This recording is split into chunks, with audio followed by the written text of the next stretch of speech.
welcome to our Synergy training session. It's an open forum. Everybody is welcome to bring any sort of questions that they have about any aspect of the program. Whether you're a beginner or a more experienced user, all questions are welcome.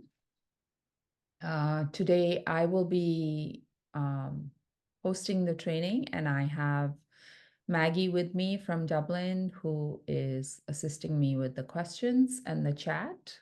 But I also want all of you to think about how you use the program, like now, in the next couple of minutes. Think about how you use the program and what aspect of the program or your work in the program you wish you were better at. Where do you get stuck? And give me some ideas for how to help you unstick that. Yeah. Okay, so I'm going to, while you think about that, I'm going to just share my screen. So Donna is saying best way to find rubrics. That's great, because that's what Maggie and I were talking about right before we started the webinar, is what is the best way to find rubrics? Yeah, and Nancy says the same thing. So honestly, for Maggie and I both, the best way to find rubrics and where we start 9 times out of 10 is we start in global search for possessiveness and could not. Okay. Yes, that's interesting. So Donna was trying to find a rubric for possessiveness and couldn't. So I think the first, when you're looking at a rubric or something that the patient said or quality or characteristic that came up, the first challenge with that is to really interpret it properly, that quality. So I'm going to just spend a little bit of time on finding rubrics. So possessiveness, is a quality that you're not going to find that rubric. I mean, I can tell you, my knowledge of the repertories is not as encyclopedic as some other people I've seen, but I know that possessiveness is not in any rubric. So then that means there's some interpretation. And so then, a person can be possessive about people, about objects, about relationships, about, so it depends, right? But what that means is that they don't like to share. So is there an aspect of ego about it? Is there an aspect of territoriality about it? This is mine. So you have to really parse that quality to see where it's coming from and what it really is, instead of sort of accepting it at face value in lay people language and then saying, how do I find a rubric for this? Some of this stuff you can't find a direct rubric for. And in order to find a really quality rubric, you also have to go deeper into that quality and say, where is it coming from? So that's one aspect. But to go back to how, making rubric finding easier, I would really urge you to use global search as much as possible. And I think it takes you can do as big of a grab as you want with global search, or as narrow of a search as you want. So if you're looking for one very specific rubric, then you can try and go after that. Or if you're kind of looking in a general area, you can do that as well. And so, like, I'm thinking, let's say a lot of the questions that come up around rubrics more and more often, since we are dealing more and more often with patients coming in with diagnoses, is a specific diagnostic rubrics. So, conditions, whether it's broad like diabetes or more narrow like OCD. So I'll show you the couple of ways. And then of course we have, more nebulous things like possessiveness. So for example, I mean, I'll do a search. It's a big result, but I will do a search, let's say, for diabetes, right? We're just doing diabetes. And then when you do that, you'll see, so the 23 is pinned to my thing, but you'll get results from all the repertories and from all the sections. And you can see that pretty much a lot of the sections are represented here. So if you have diabetes related symptoms in a specific section, then you can pin that search and say, okay, I don't want to do a corpus-wide search. I just want to do one for the mind section. And when I type mind, I get a pop-up menu here, and the top choice here, it says section. So when I click on that, it changes the mind to a blue filter, which means that now it's going to run this search only in the mind section. And I just did that as a simple type, like 2 words. And when I click on the plus sign, it will run it as a separate search, so I can still save my broader search. And now I just have the mind section, and it executed almost instantly. So you can go through the different repertories that you have that have mind-related rubrics for diabetes, and you can go through these. Similarly, if I type, for example, OCD, which comes up a lot, I see a lot of children and young adult patients talking about OCD. When I type that, there's actually not a huge result that comes up. Jeremy Sher has a rubric related to OCD, and you have a good number of remedies in it. And then these are remedies that are specifically indicated for OCD, in addition to obviously the rest of the patient picture. And then Yakir has in her botanical repertory some rubrics in which OCD shows up. But there isn't really, I mean, all of the major repertories, there isn't anything. So then what I would do is, okay, the first grab didn't really bring up much. So I'm going to, instead of putting in an acronym there, I'm going to do obsessive. And then I will do either obsessive or compulsive, because both of those are qualities of being or having OCD.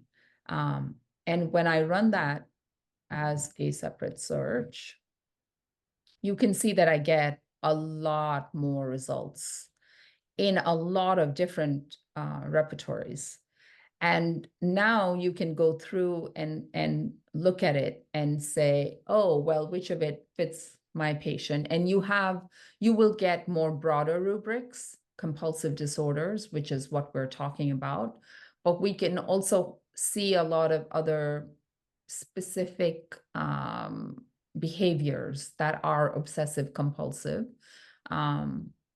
But they're sort of a subset of this broader category of compulsive disorders. So that's one thing. That's one way with conditions, but also looking at,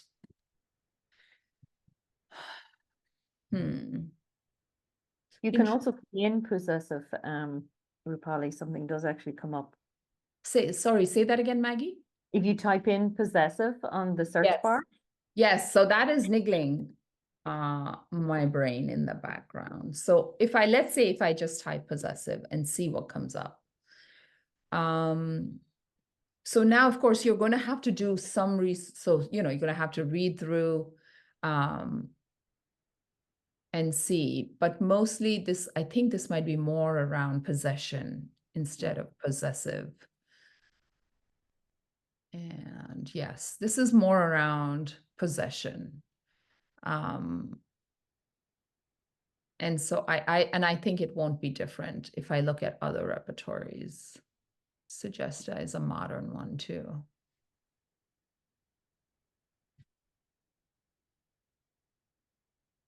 Yeah, generally, this is not, I don't think that possessiveness as a word search will help, but let's look at the reference library too. Roopali, Yeah. I just went down to Sane's rep, and there's a cross-reference there for possessive. And when you click on that, it directs you to mind, selfishness, egotism. There we go. Very nice. So if you went through and you can see that something is coming up, and interestingly, they also have self-possession, which is a whole different quality. And then you can double click. And when you double click, it takes you to the actual rubric. So I generally don't have my cross-references turned on, but when I turn that on and you wait, it takes you to the cross-reference.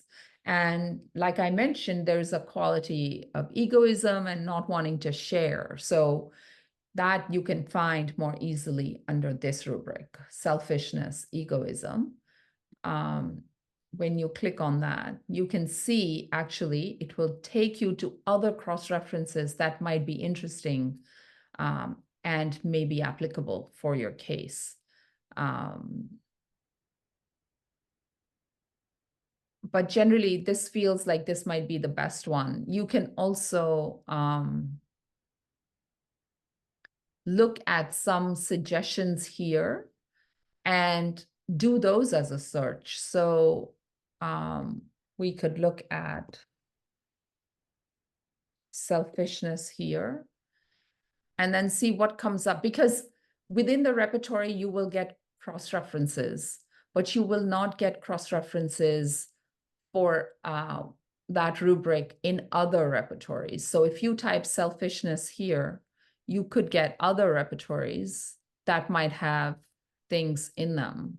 And you can check that. Rupali, while you're on that, could you just show again how to turn over or how to turn on and off cross-references and what exactly Yes. cross-references are giving you? Yeah.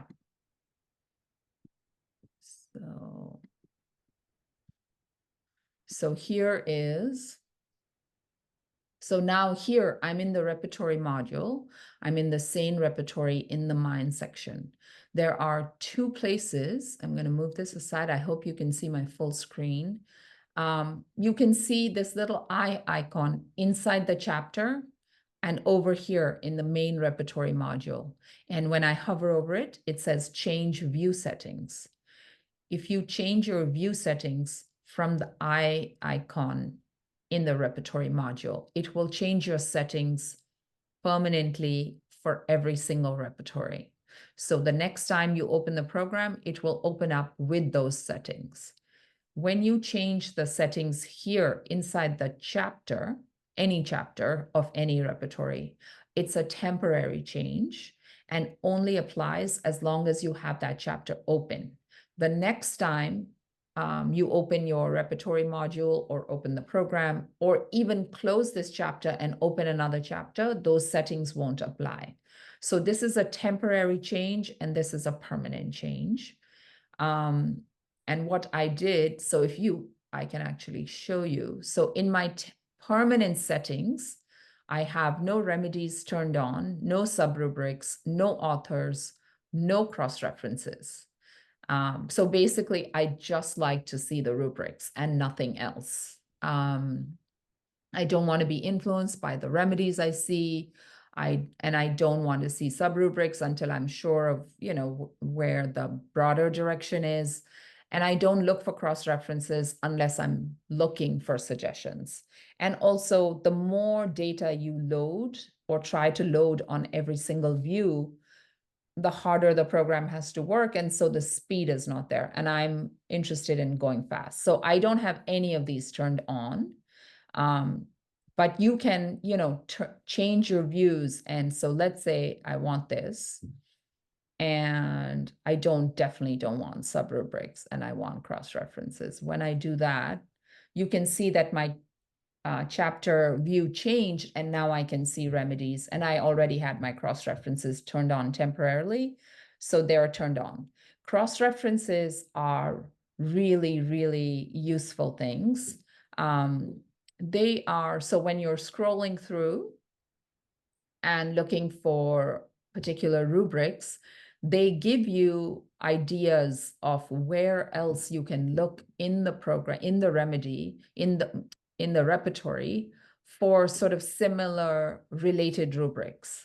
And sometimes more so now than in the past, there are rubrics that are created which are more sensitive to sort of modern language. And then you will see a cross-reference to a rubric that is from the sort of older time when those rubrics were created. So you can not only get suggestions for other rubrics that are related to this particular rubric that you're looking at, you can also get suggestions for rubrics which might be related to the one you're looking for, but may not have many remedies in it, or is just there as a placeholder to direct you to the right rubric. So in this case, we came to mind possessiveness, which Andre, being a modern homeopath, thought was a quality worth representing.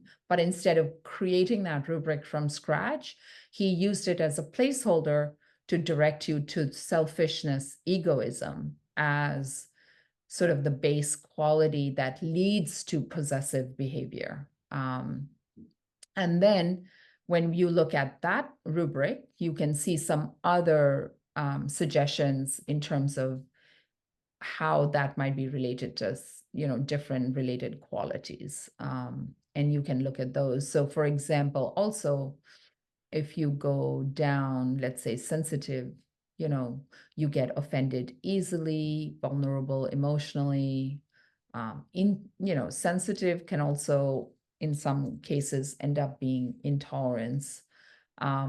So similarly here, you can see almost every rubric, not all of them, but most rubrics have suggestions for you to look at. Seriousness, earnestness can be about intention, but it can also be about how you physically behave. So amusement averse to, play averse to, jesting averse to, laughing averse to, but also sadness, sobriety, introspection. Just some ideas around seriousness, earnestness that you can explore. Same with shameless.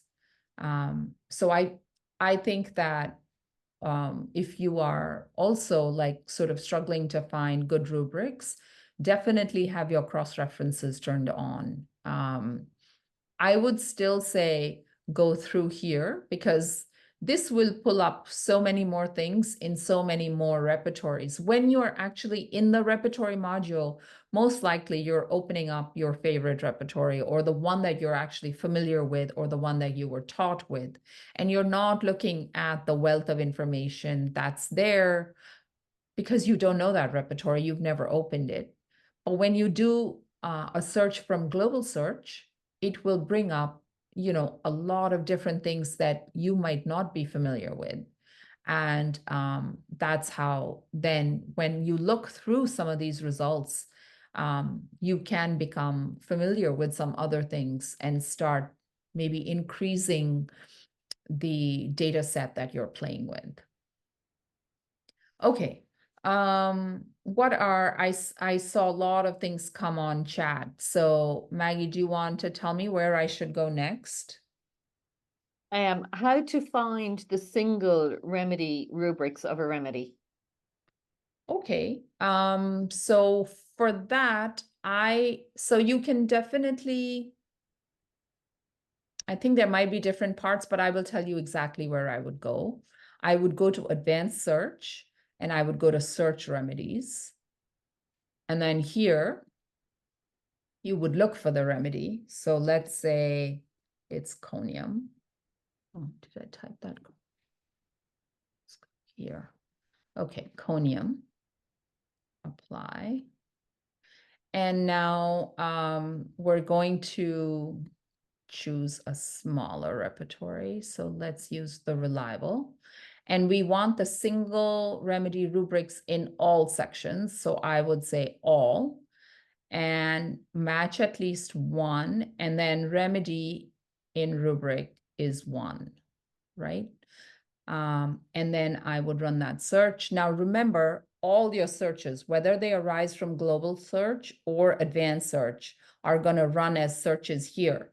So if you don't want to overwrite any of these searches you've already done, make sure you click the plus sign.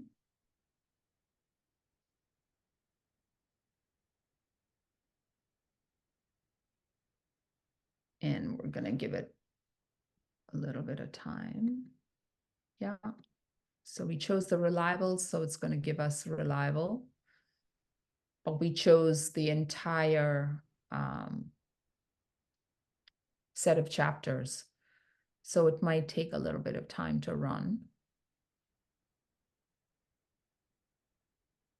So these are all the single remedy rubrics for conium.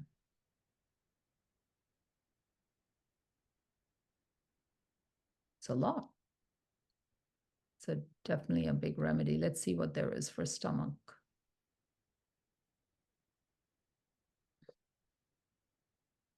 But that's pretty much how you would do it, is you would go to advanced search, you would do the remedy search, pick the remedy, pick the repertory, pick the section. Remember, if you don't pick a specific section, it will take time to run the search, especially if it's a big remedy and not a small remedy. And then set the remedy in rubric number to 1. And this will pick up all of the single remedy rubrics for conium.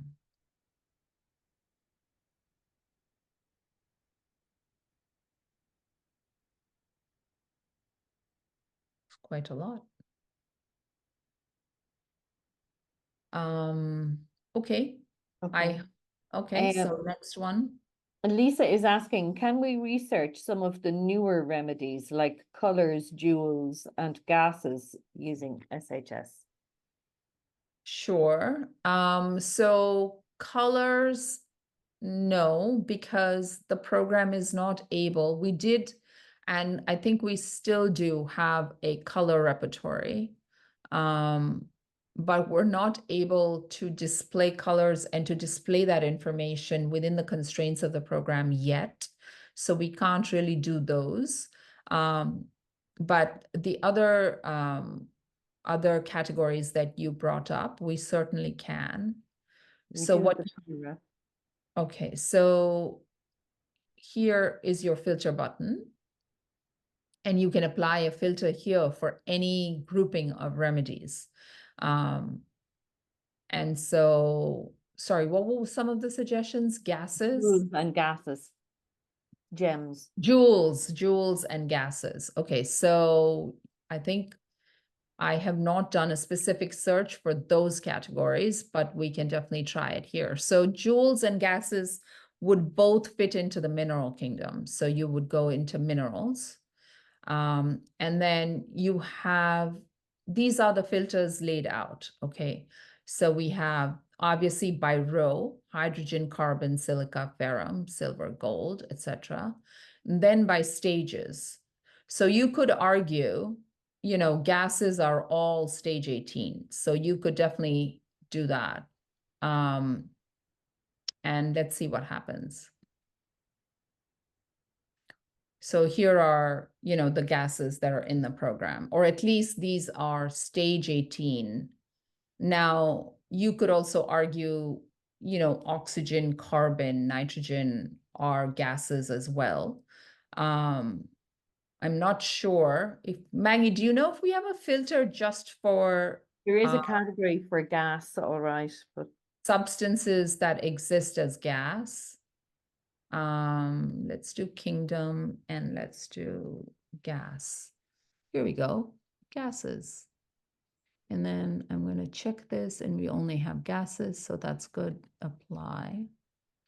Okay, so now you can see these are all substances that exist as gases, or maybe in other forms as well, but definitely one of their phases would be a gas phase. And you do have nitrogen and oxygen in there, as well as carbon dioxide or carbon. Yeah, oh, here we go. We got radon, sulfur, ozone. So that, yeah. So that's one of them. And then joules. So I'm going to click this to get rid of the filter, come back here, kingdom, and let's try gem. No, we don't have gemstones.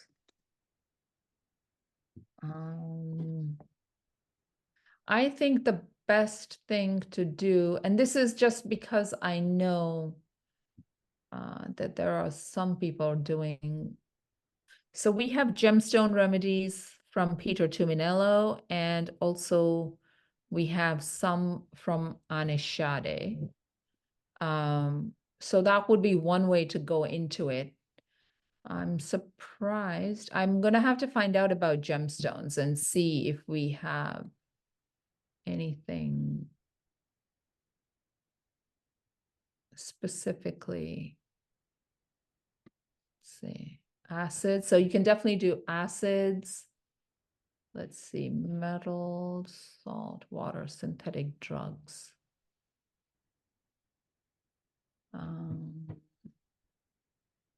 And organics will just be carbons, ringed carbons, salts, elemental inclusions, organic bromides. So you can see there's a lot of filters, but I don't see one for gemstones. So I'm going to have to put a question about that to our technical team. But you can definitely come here and type. So you can type, because I know these and I work with these authors, so I know. So you have Tuminello's gem remedies, and there are certain gems here. Also his quartz crystal proving, and that's over here. So we could, you could, Lisa, come here to the gem remedies, and he's the main person that I know of who's working with gem remedies. So you could do that. And I think we also have in stone, wood, and shell, we have some gem remedies. Lapis, that's the one I was thinking of. Lapis lazuli from Anishade. And she also has tourmaline, the tourmaline proving. So there's two gems from Anne, and then, a book by Peter and a proving by Peter, so that you could definitely look at those. But as a category, I'm going to make a note about gemstones.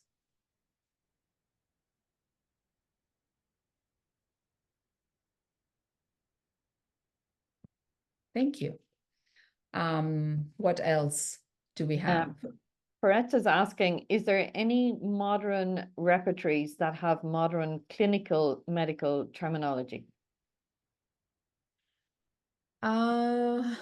So let's go in here. The most modern, the two modern repertories we have that are modern and put together in the last 10, 15 years are Sagesta by Massimo Mangialavori, and then the Sane repertory, which just came on few months ago.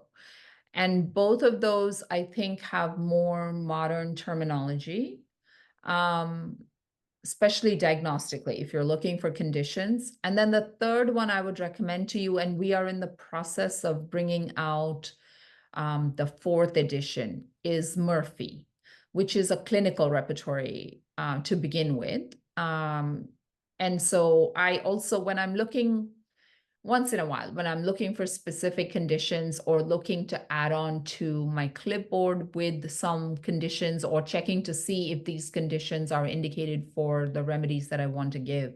I do look at Murphy as well, which is, you know, is just a medical repertory. It's a clinical repertory. If you're not familiar with it, it's organized alphabetically.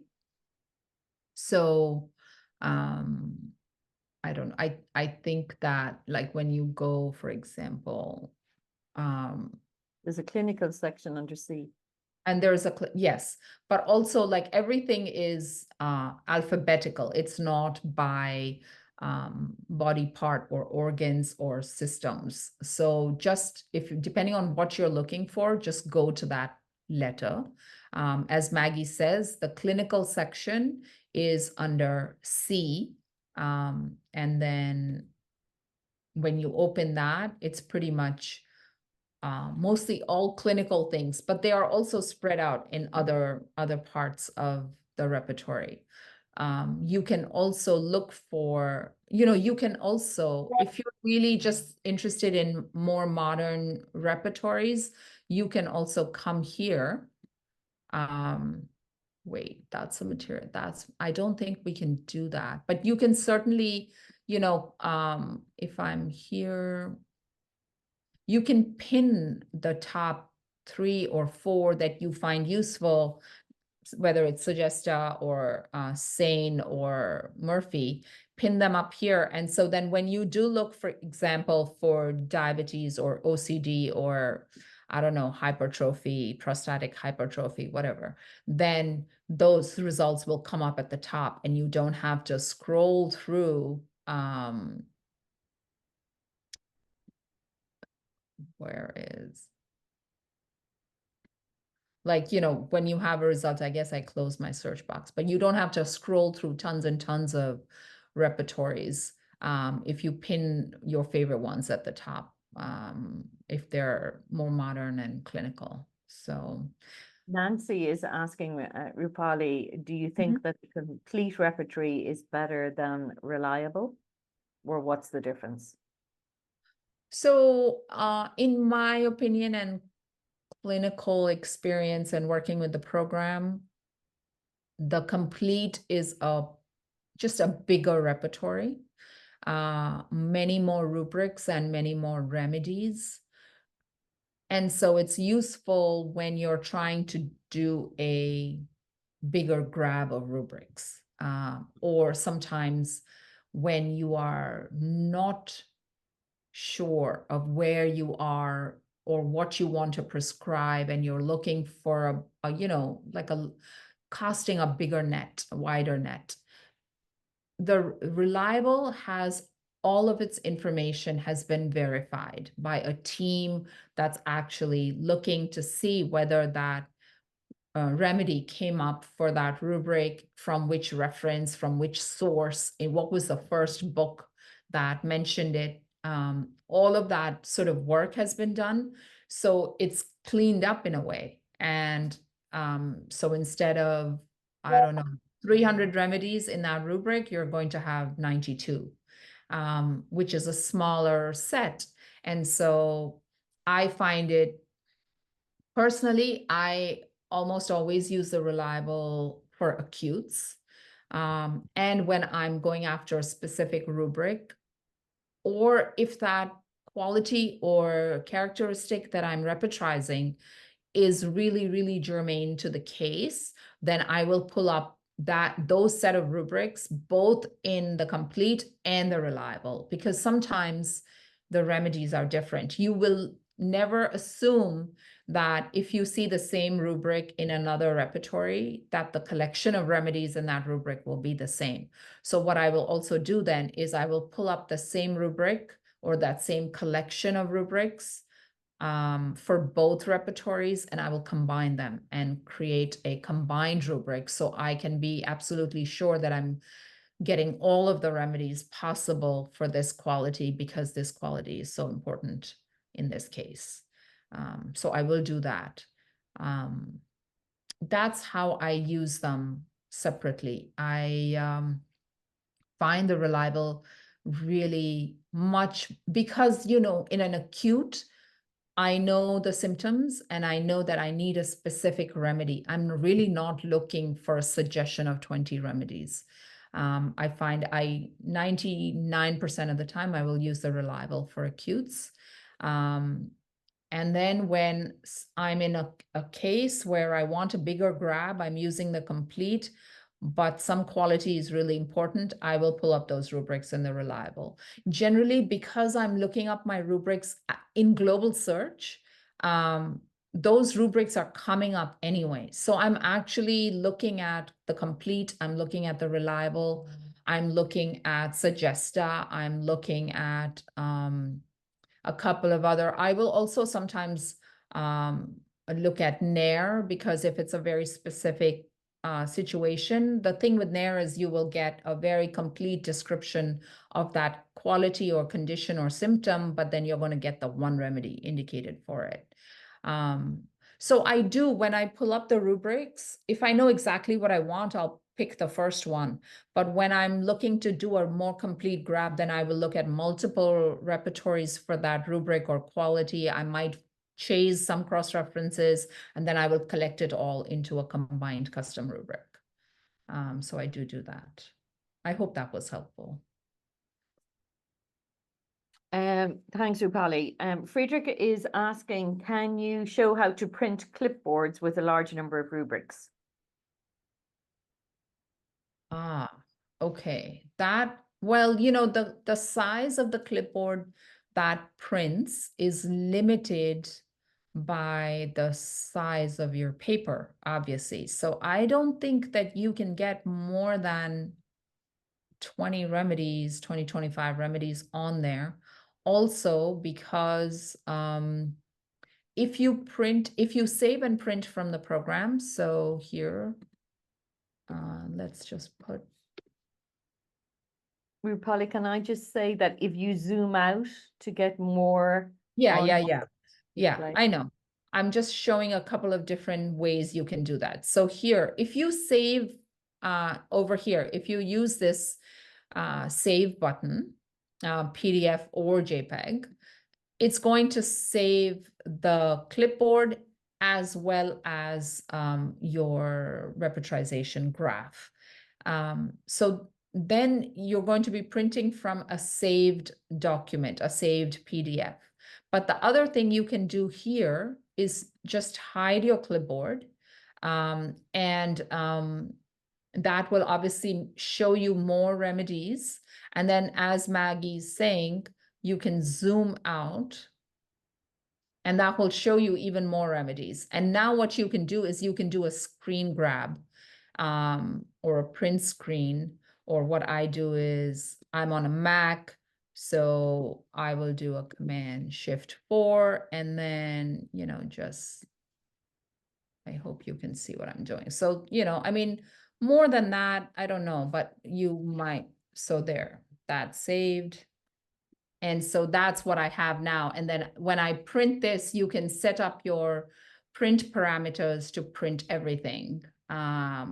And so then, you know, you can pretty much say, but then you want to be able to see the remedies as well. And, but yeah, you can definitely customize this to print as many as you want, as long as they're legible on the paper that you print on.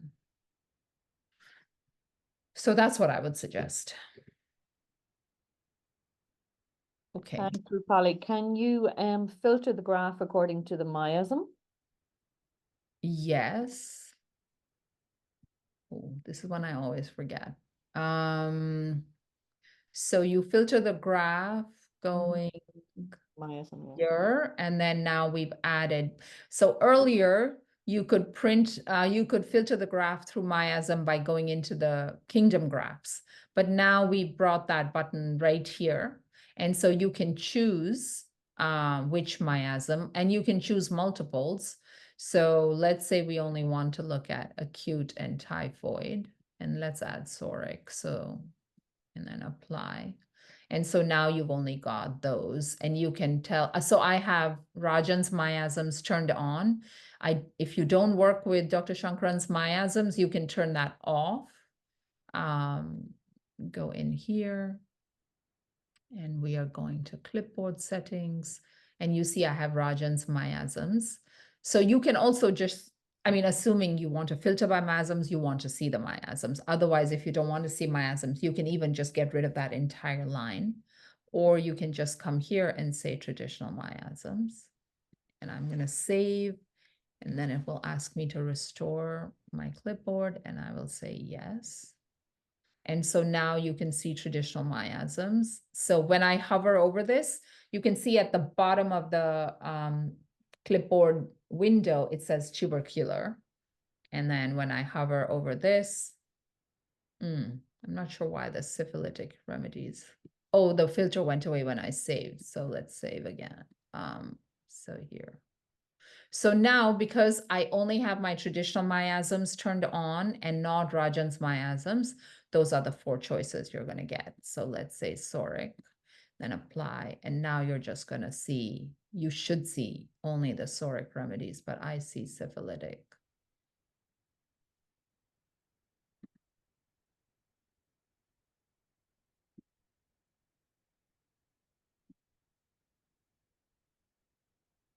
This it did filter. These are all syphilitic.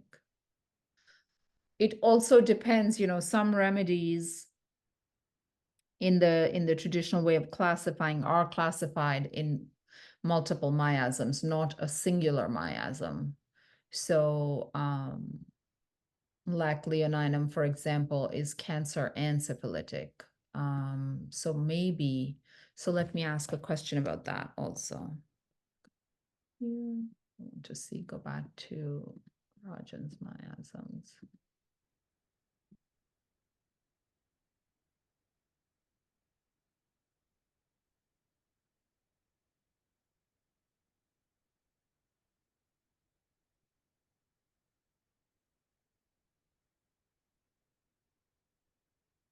Yeah, so that is working. That's leprosy miasm. These are all the leprosy miasm remedies that came up.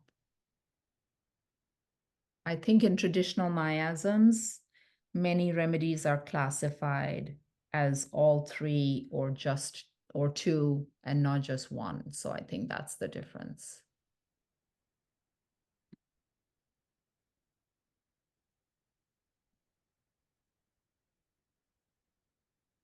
Yeah. So just be careful about that when you filter with miasms. I would choose, even if you're working with traditional miasms, choose Rajan's miasms, because I think the remedies are classified more unilaterally as a single miasm versus Hahnemannian miasms, where remedies can be classified or placed under more than one miasm. Okay, next question. There was a question about how could we use the program to look at themes, for example, themes of mammals?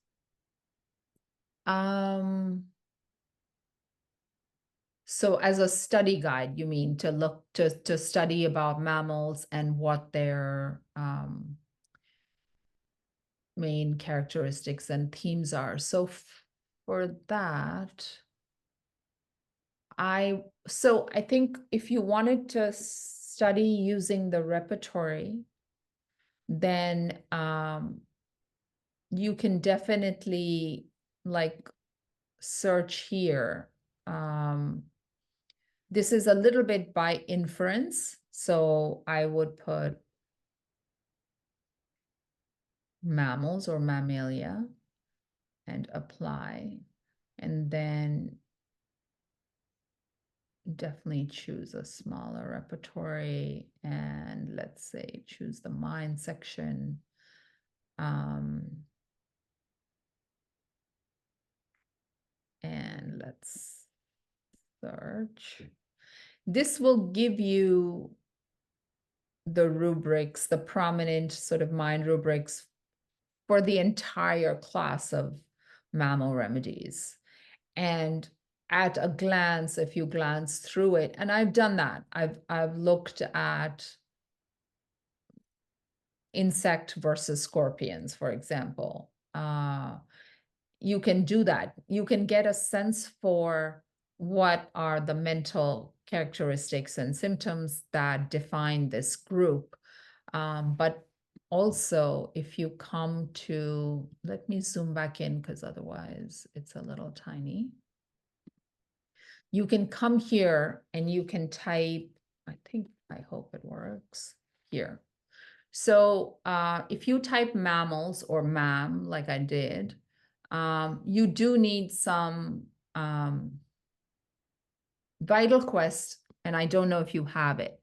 Obviously, not everyone has it, but to study themes of groupings, the best part of the program that offers you that information is Vital Quest. And I will show you so a little bit about it. It's worth it, I think, much more so for the Materia Medica information and learning that you get in Vital Quest notes than it is for the sensation analysis. But the sensation analysis aspect is also useful and gives you the sensation repertory. But when you come to Vital Quest notes, I'm just going to minimize that. So when you come to Vital Quest notes, the groupings are organized very broadly up here. The first one is superclass, then animals, plants, minerals, nosodes, et cetera, et cetera. So when you go to animals, then you have subgroupings. And we can go to mammals. And here is the overall collection of sort of mammal information, but not overall, I would say, themes. But here you can go to refer to natural information, essential highlights, source, and energy words. We're looking at the different orders within mammals. And then you come to the bottom. After all the orders, you get the natural history, the essential highlights, and in patient expressions is the themes of the mammal group. Now, I'm distinguishing this from the milks, right, which is a subgroup of mammals. So obviously all mammals produce milk, but the milk remedies are a collection of mammal remedies that were made using the milk, versus mammal is the larger group, and the remedies can be made using milk, blood, hair, or urine. And I think those are the four main substances. But here are the themes. Okay, so the need to belong to a group, the issue of hierarchy, the strong maternal instinct, problems, the hormonal issues, other aspects, the energy of predator mammals versus prey mammals, domesticated mammals, miasms, and then the presentation of the sensation, the mammal sensation from different cases, keywords relating to the different themes, right? So you might hear any of these. Differentiation between mammals and snakes. And I've seen this myself. The word control and controlled comes up for both of them. Also for birds, actually, some birds. So if you're really looking to study from a groupings perspective, then this module within the program is indispensable, I think. And it has, and this is just, all this information is just for mammals. So if you were to go back, then you have the same kind of information for birds and all of the other subgroupings. And obviously then you would have the same thing for plants, and the same thing for minerals. You can look at the themes for different rows, for the different stages, for the different, groups here. So yes, I think Vital Quest Notes is an amazing part of the program. Definitely worth having. Okay.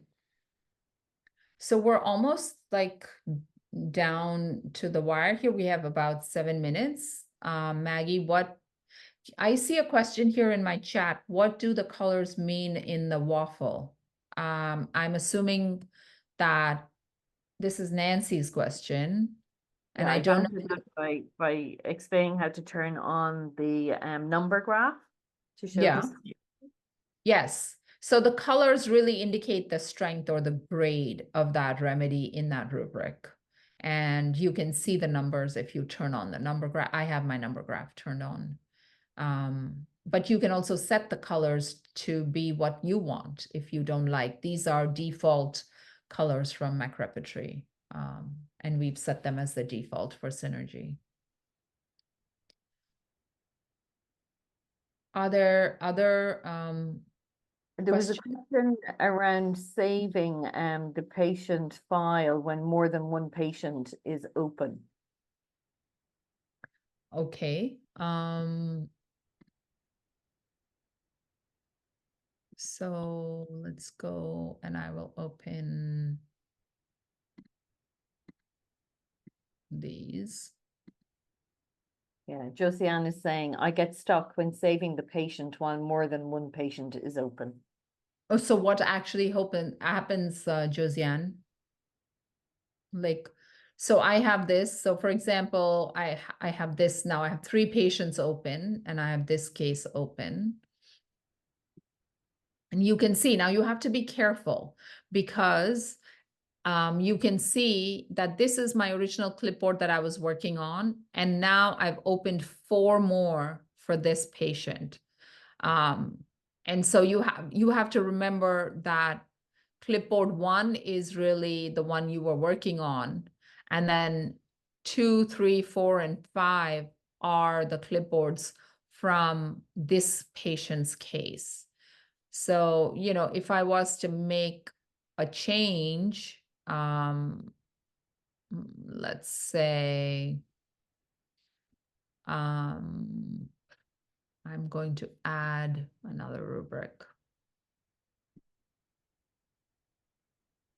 And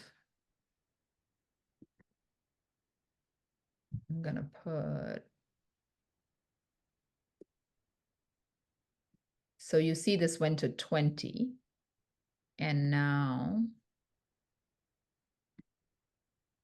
I'll go back here and I'll say, now I have to decide if I'm updating this or saving as new. So I'm going to save as new so that after, when we're done with the training, I can just delete that line because it's not real.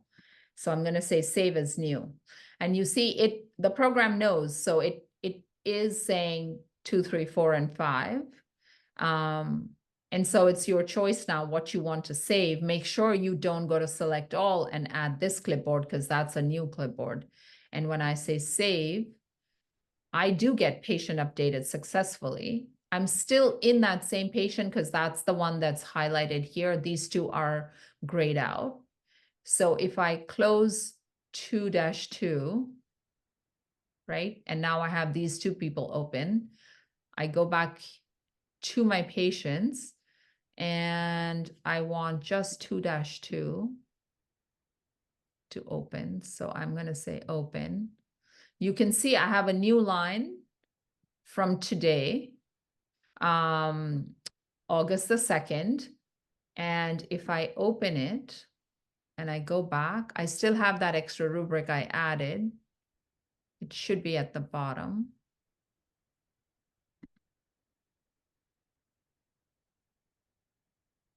Did it go to the top?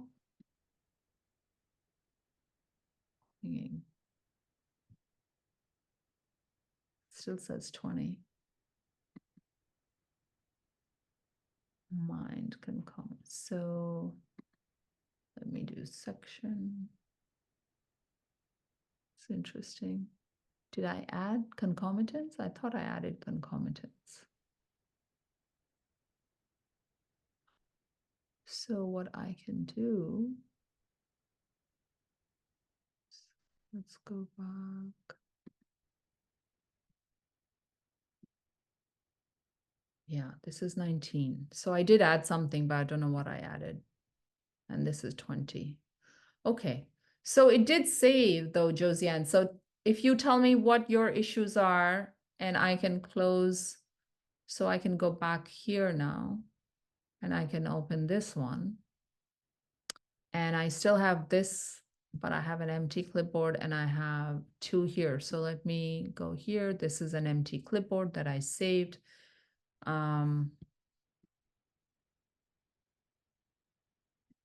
Let's do it with another one here. So acute to oversensitive. There we go. I'll put this, and we've got this rubric here in this empty clipboard. And now let's go back to the patient, and I'm going to say save as new. And it says 2, 3, and 4. So I say save. I have another line. And if I close, and now I go back and I open case 2 and I go to today, I have that rubric on that clipboard. So I did it for 2 different cases while there were 3 patients open. But I mean, other than the fact that I couldn't remember which rubric I added in this one or this one, I mean, in both of these, I was able to save and then reopen the case and see what the rubric, what the changes were. So it did add what I had changed.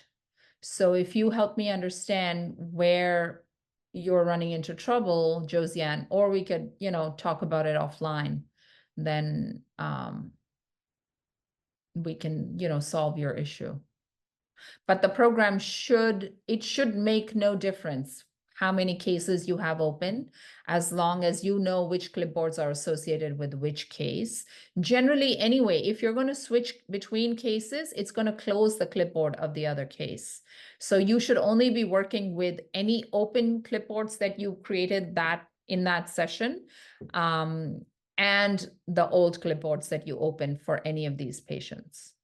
And then when you save, the program does know, and it will only bring up. Now, if some of those open clipboards were associated with this patient and you created them because some new information came to light, then you can always, when it says which clipboards do you want to save for this person, in addition to the old clipboards, which will already be highlighted, you can pick the new clipboard because it'll still be on that pop-up. And now, so you could have said, let's say clipboard 1 was something I was working on for this patient. Then I could always say, no, don't just save 2, 3, and 4. And I could check 1 as well and would save all 4. So there should not be any issue. And I personally have not come across, at least in my computer, I haven't come across any issues with saving when I have multiple patients open.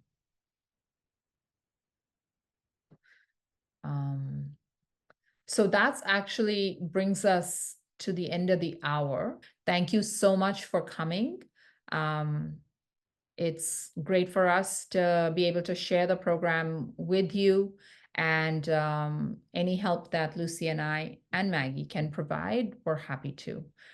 See you all next month, and have a great end of whichever season you're experiencing. For us, it's summer here. So this last month of summer, have a great time, and we'll see you next month. Thank you. Bye-bye.